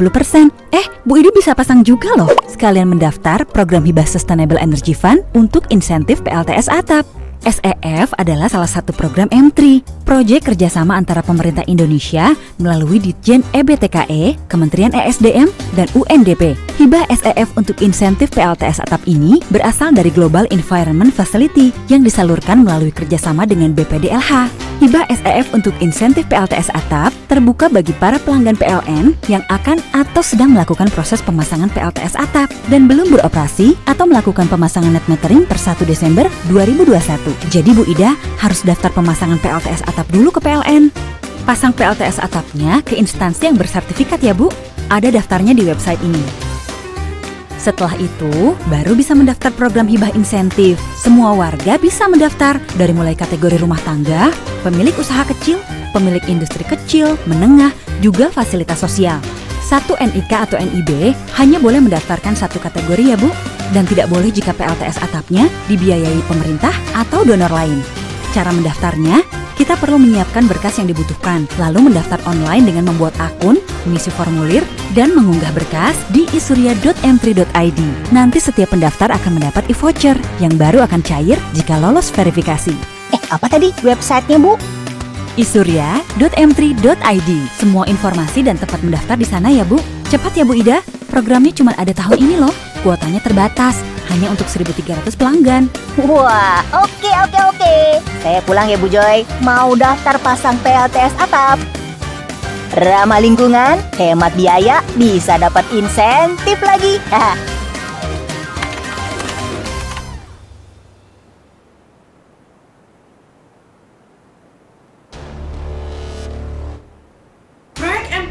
UNDP Indonesia bekerja sama dengan Ditjen EBTKE Kementerian ESDM. M3 telah berhasil mendukung 3 BUMN dalam melakukan Energy Management System. Inilah perjalanan kami.